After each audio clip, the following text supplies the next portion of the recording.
Hi everyone, so today we have a quick report from recent Inhorgenta exhibition, and I would like to start with the Casio watches. So here you can see some of the new G-Shock models. So MRG will be also using the same chassis. As you can see, this one is coming in a nicely satin polished metal, and I think it looks decent, so it will be also interesting to play a bit. So stay tuned for the review. Of course, we also get the classic models. As you can see, there are plenty of the simple watches from the famous Japanese brand. And I think for some of you it might be interesting because they do not cost a lot and still they offer a lot of features. For example, this model comes even with a step tracker.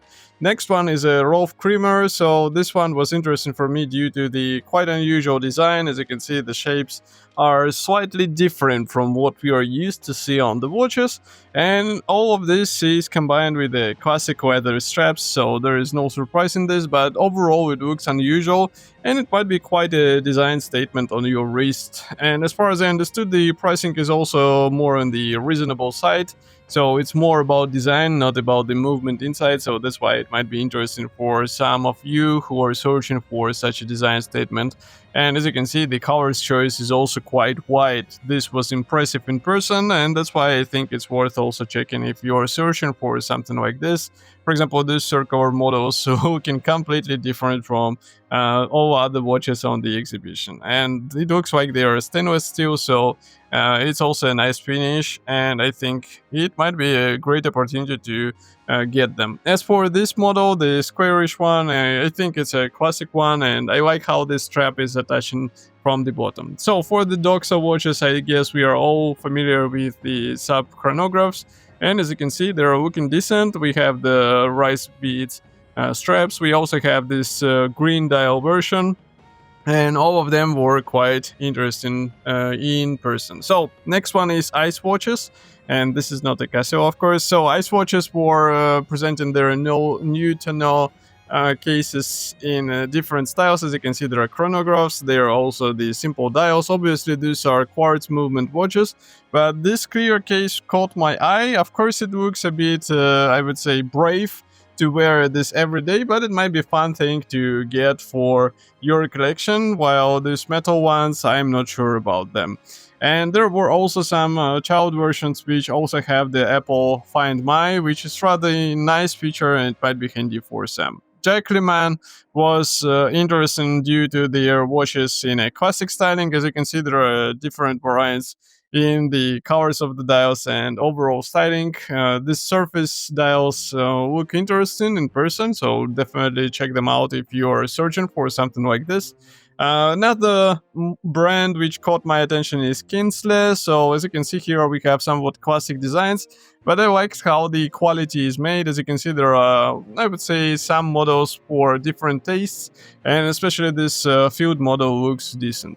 And of course, the flight chronograph, how we can do without it, it's also here, but this metal version is really impressive and it looks nicely made, so definitely check them out if you haven't heard about this brand.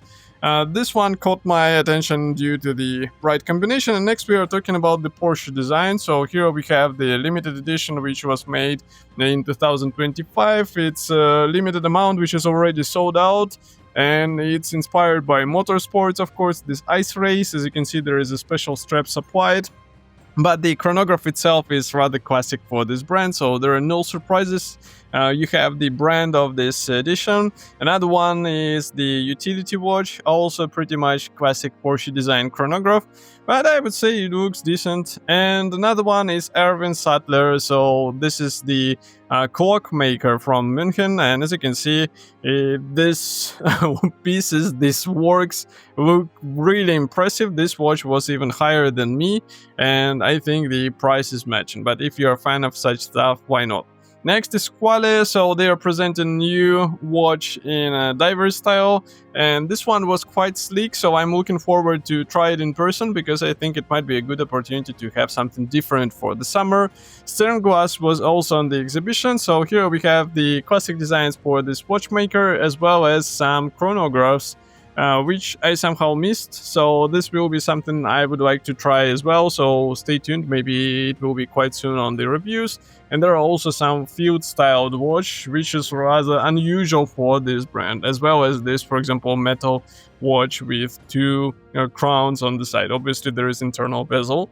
And next is the Vulcain.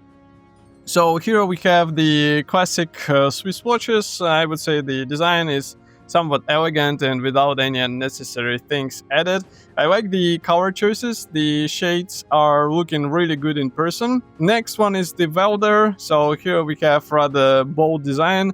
And another one was Withings. So here we have the new smartwatches. They are more or less hybrid. So as you can see, the display is not visible in the switched off position or version, but we have a really nice combination of the smart features. What do you think about this watches? Stay tuned and write it in the comment section, and bye.